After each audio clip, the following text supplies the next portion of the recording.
Hello, thank you for tuning in to this week's read. These readings are valid for when you come to them. For the tarot portion, I'm going to use the Idyllis Tarot, which is a smaller deck, but it's easy to shuffle, and I like the images on it. It is an Omnido. That's the creator, Omnido. There's this information with the what do we call it? I can't. My brain is not telling me what that's called, but put your camera thing on that or push that button, however that works, and you can find it. There's also the information there. I believe that they're just on Instagram. I found this deck on Amazon, I want to say. So if you're interested, go ahead and check that out. The oracle cards I'm going to use for this one is the Energy Oracle cards by Sandra Ann Taylor. The website, where is Sandra's website? I want to say she has her own website, but here's the Hay House website on the bottom, just below her picture. And I thought she had her own, maybe I'm mistaken. But I thought there was more websites. Maybe not. Oh, there they are. A bunch of Hay House websites. There they are, at the bottom. Okay, and last but not least, the dice I use a 21-sided dice for the major arcana, which does omit the Fool, but I make it work. And I believe that one is from this website, Tom Anders, and there's the information there if it focuses. If it's easier, here's another one of those. Oh, my brain cannot remember what you call that thing, but there it is. For the minor arcana, I use a 14-sided dice to choose the actual card, and then a 4-sided dice to choose the element. And the 14-sided dice came from here. I've had the 4-sided dice for the longest time. I couldn't tell you where they came from. I want to say it was Math Art Fun. Can't really see it here. Hopefully you can see it. mathartfun.com. All right, and that's what we have for that. Of course, if you'd like a reading from me, shoot me an email, jamesforastral@gmail.com. That's James, the number 4, astral@gmail.com. If you're interested in the donation information, that's below, same email. Thank you very much, and let's go on to your read. Hello, Gemini. Thank you very much for tuning into this week's read. Are we done? No? Okay. Why are we doing this? Okay. Thank you for tuning in. These readings are valid from whenever you come to them. That being said, what do we have for Gemini? Now the cat's messing with me. Okay. This is going to be one of those readings where things are going to be all over the place. I can always see it. So let's see what we have with it. I just did Taurus's reading. And they had this thing with the cards popping up all over the place too. So that's interesting.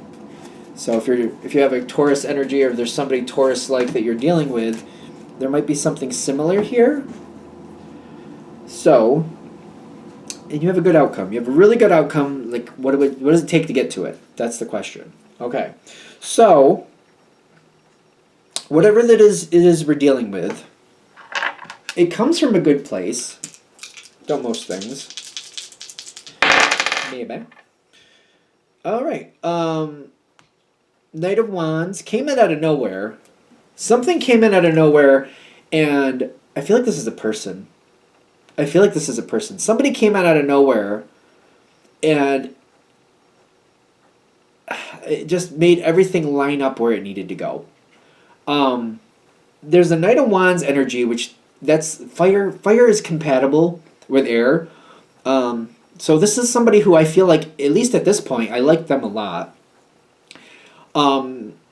When they showed up, it just felt like things that were in danger of failing. I don't think anything was per se failing at the time, but it might have been things that were like, oh, that could go a little wonky. And then this person showed up and started helping and doing some things, and it just didn't seem like that was a problem anymore. It seemed like things were going quite well. Okay. So, how does this seemed to stop a lot of problems. We're not ready for that. There's something else I'm waiting to come forward. I feel like what's coming forward currently is like you've been thinking about the situation quite a lot, quite a lot. And I feel like I know that this Knight of Wands, as fast as they showed up, they can disappear just as fast. And I feel like you're starting to see the signs, kind of like, yeah, I think they're getting ready to go. It's kind of like if you're going to use an analogy, it's like when they showed up, they started moving everything they had into the house, right? When they showed up, they just started moving things in. Before you knew it, they had their own room. They were showing up for dinner. They were helping with dinner. Were they doing this, doing that, doing everything else? But now you're starting to notice that they're not around as much. And you notice, like, their favorite, like, for example, maybe they had a favorite blanket. And you're like, I haven't seen that blanket in a while. And, you know, they used to have, like, 5 pairs of shoes near the front door, depending on what they wanted to do, and I'm only seeing 2. And, you know, they're not here as much. They're not here half as much as they used to. I feel like you're already, like, catching on, like, oh, I think they're getting ready to go. You're seeing it come forward. It could be intuition, if you're an intuitive person, or it could be, I feel like Geminis, ironically, I think Geminis can be a little bit intuitive just on their own nature, but they might write it off in the sense of, well, it makes sense because I kind of saw where that was going. So it's kind of like you could have like a bit of an intuitive nature that you're just like, no, I saw it because it obviously makes sense. But you see something that nobody else does. I don't know. I'm just saying you could be intuitive, but you might write it off as intellect, which is fine because you are smart. But you kind of see where this is going. That's the heads up. So I feel like your first thought is to kind of like, you know, woo. Are we gonna woo? Yeah, we're trying to woo back. We're trying to woo. Yeah. We're trying to get this person to come back. You're like, I see where this is going. I know where this is going. I'm gonna see if I can entice them to come back. What do they need? What do they want? Can I make this more likable to them so they kind of come back towards us some more? And we can keep them helping us and keep this going a little bit longer at least. Permanent would be great, but at least longer would be wonderful. So you're trying, I feel like you're trying to put some effort into kind of like getting this person to come back. Like, come back. Don't go away. Don't go away. Don't go away.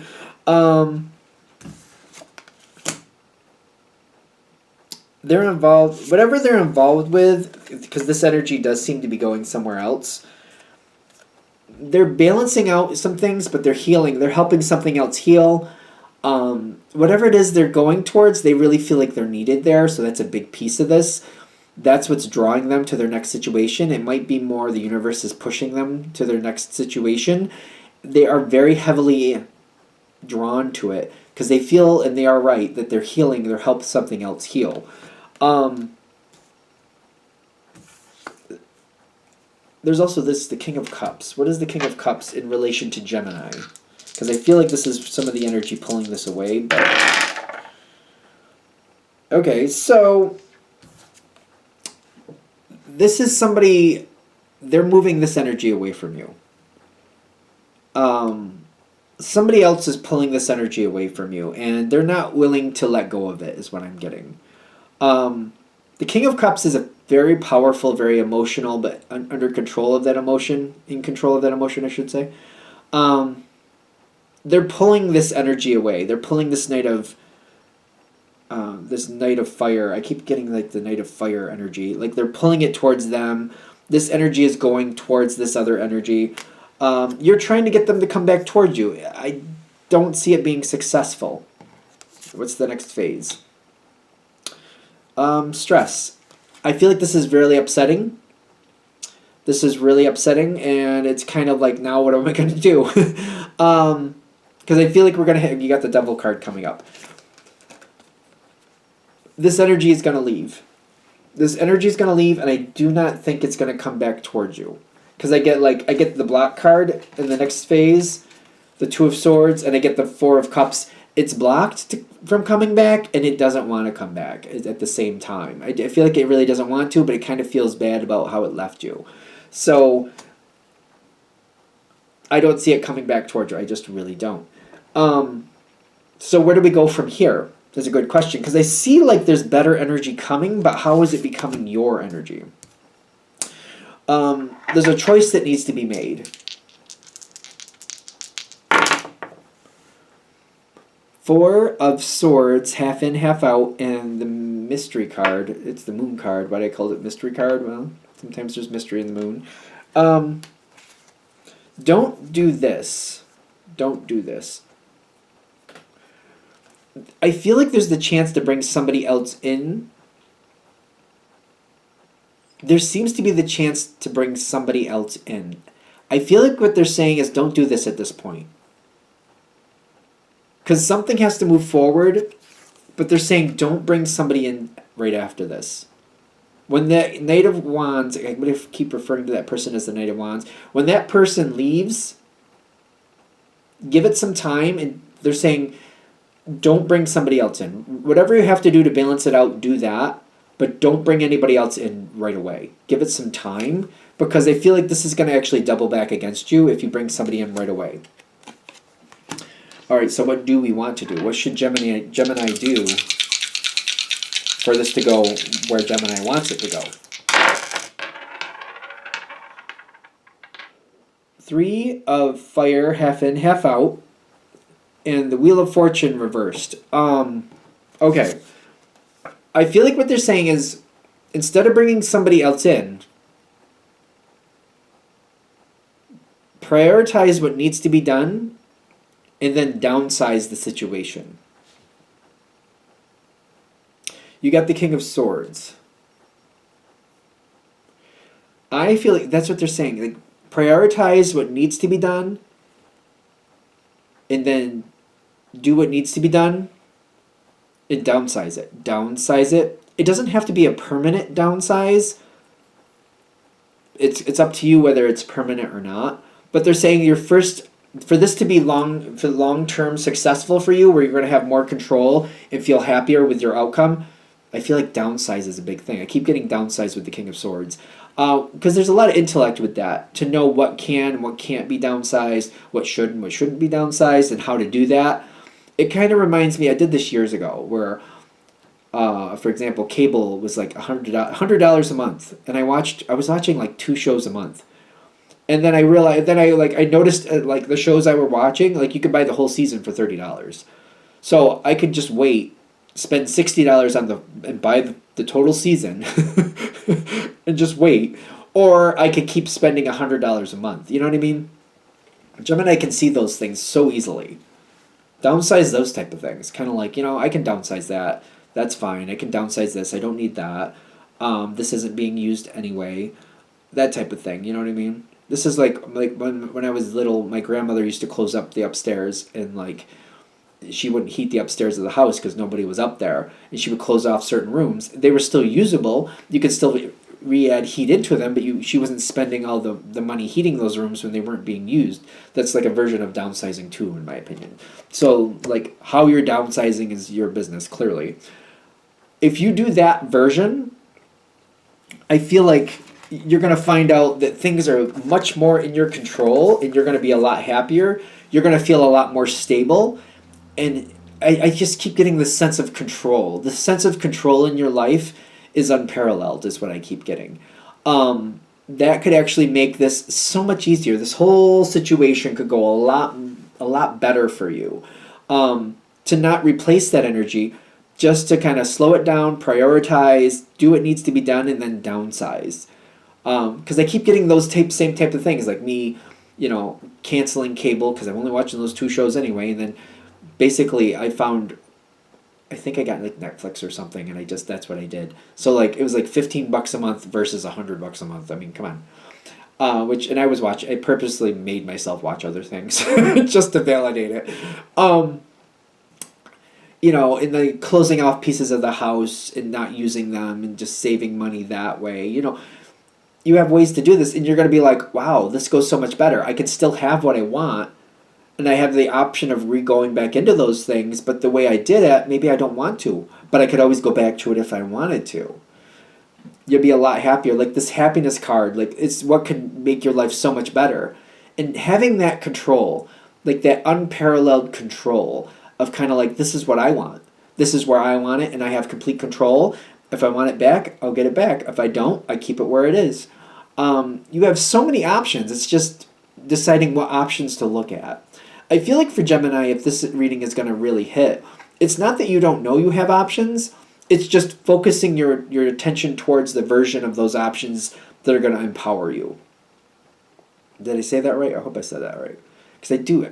Gemini and options, like y'all see options. Like y'all see options. It's not about options. It's about honing in where those options, honing into the area that are going to serve you the best and just pushing them forward and making those options happen. And that's what this is. I think that's it. Okay. I'm going to shut that down there. Hope that helps. Thank you for watching. If you'd like a direct reading from me, shoot me an email. jamesforastral@gmail.com. That's James the number 4, astral@gmail.com. If you're interested in the donation information, that's below. Same email. Thank you very much for watching, and have a great day.